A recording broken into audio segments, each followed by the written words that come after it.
Thank you all for being here. I wake up every day and I think, how can I make my state and my country a better place for people to live? That means delivering for Louisiana to make our streets safer, our people healthier, and life more affordable.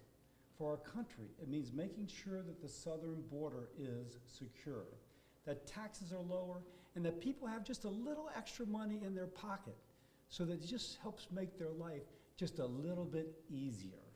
That's why I have delivered on the Infrastructure Investment and Jobs Act, which has brought over $13 billion to our state, and along the way, creating some pretty good paying jobs. The latest installment won over $1 billion released by the Trump administration to make sure that everyone has access to high-speed, affordable internet. It's why I worked with the president to pass my bill, the Halt Fentanyl Act, giving law enforcement one more tool to push back upon the cartels that are bringing in fentanyl that addict and kill our children. That's why the president just signed into law a bill that I helped negotiate as chair of one of the relevant committees to make prescription drugs more affordable. And by the way, this is a team sport.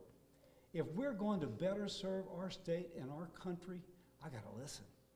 And so we were negotiating the tax cut for working families bill, and we had no tax on overtime, and no tax on Social Security, and we had no tax on tips. And Jeremy from Livingston Parish calls up and says, "Hey, Senator, you got no tax on tips, but you're not including beauticians, barbers, and hairdressers." I said, "Jeremy, you're right, man. I always tip the person who cuts my hair." And because Jeremy called and because I was negotiating now, no tax on tips includes no tax on the tips for beauticians, hairdressers, and barbers. Now, to deliver for our state, you got to work hard. You got to listen. You got to have courage of, you just got to have courage of your convictions. And over my 18 years in Congress, I have proven I have all three. Now I'm running for re-election because there is more to do. And I look forward to continuing to deliver for our state after I'm re-elected. Thank you.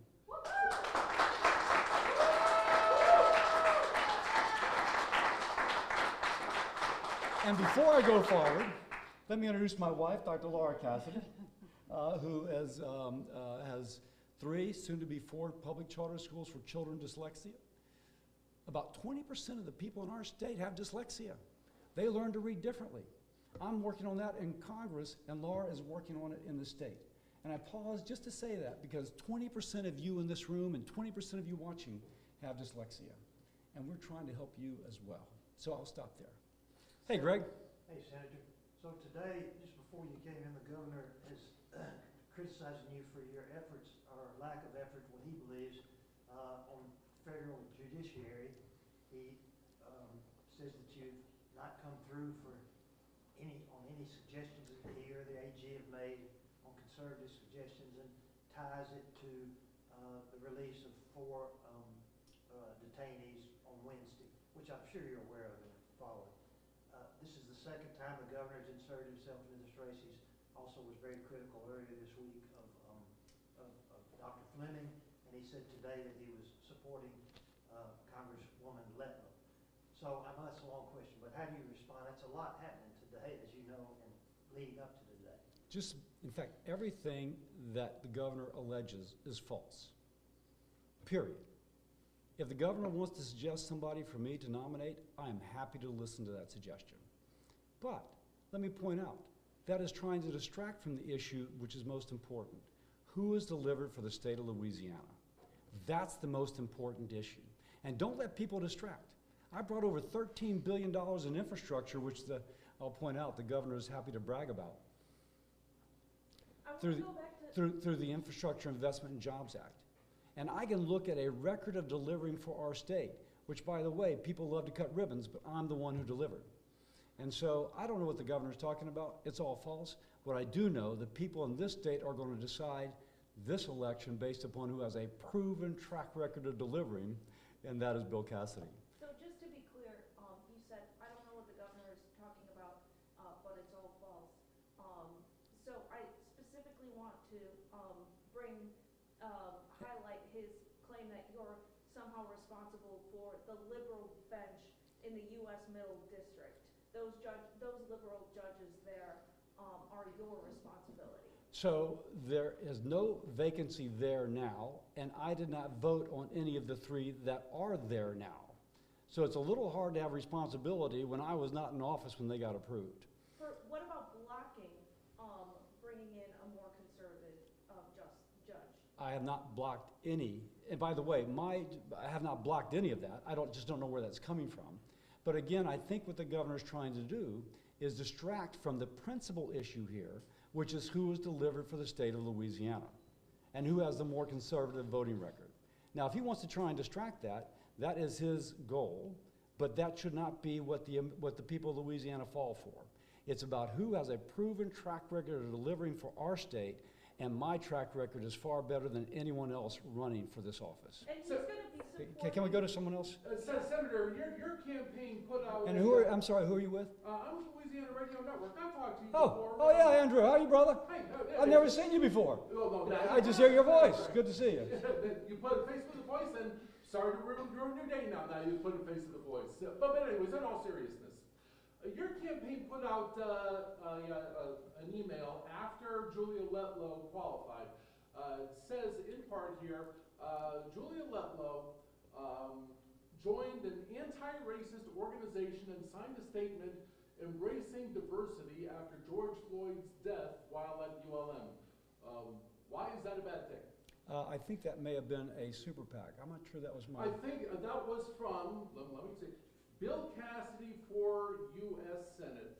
Got it. Okay. Contact Ashley Bosch. Got it. That was from. That's who it was from.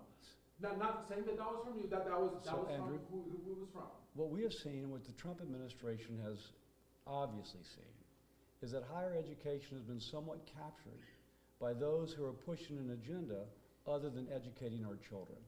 And so I think that the emphasis there is, if you're at an institution of higher education, are you emphasizing education, or are you emphasizing a social agenda?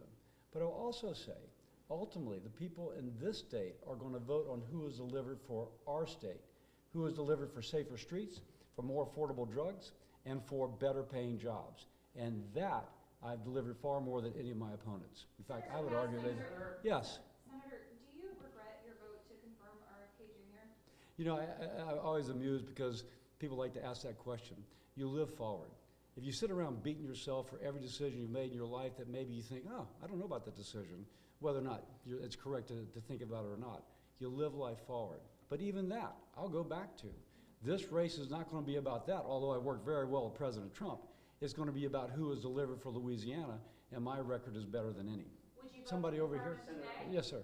Andrew Epperson with Louisiana First News. Following that question, considering what's happened with President Trump's endorsement of Congresswoman Letlow, do you stand by your vote to impeach President Trump? You know, the one person who's never asked me that is President Donald Trump. This race is about the people of our state and our country. And reporters love to kind of give theoreticals. But the reality of the people of our state, they want safer streets, they want to be healthier, and they want to have more money in their pocket. And I have delivered that working with President Trump over and over and over again. That's what the race will be decided upon. We only have time for one more question. Yes, ma'am. Senator Cassidy, just going off of that, because I don't think you really answered. I'm sorry, who are you with? Oh, Sarah Klein, the Associated Press. Hey. You said you were at peace after that vote to convict Trump during the impeachment trial. Do you still feel at peace? I actually don't think about that. What am I thinking? Again, reporters love to kind of get bogged down into kind of something which is just a knot in their brain. I am bogged down in how do I make my streets safer? How do I make better paying jobs? How do I make my people healthier? And I've delivered time and time again, even most recently, the president signing into law a law that I negotiated that will lower the cost of prescription drugs. And, by the way, celebrating an announcement recently by the Trump administration that over $1 billion is coming to our state because Louisiana companies and Louisiana workers are going to lay down fiber optic to make sure that everyone has access to high-speed, affordable internet. That's what these people care about, and that's what my people care about, and that's what I'm focused on. Greg, last one. Last one, Greg. So, you mentioned the infrastructure bill, which has generally seemed to be very popular, including, like, as you said, with those people who are, but they're also saying now, your opponent, both of your opponents, your major Republican opponents, that it was all just a waste for green, new green land schemes and things like that. So how do you respond to that? $6.9 billion for roads and bridges. When you cut a ribbon for a new bridge, is that a waste of money? The over $1 billion for the internet. That Louisiana workers and Louisiana companies are going to be laying that fiber optic on.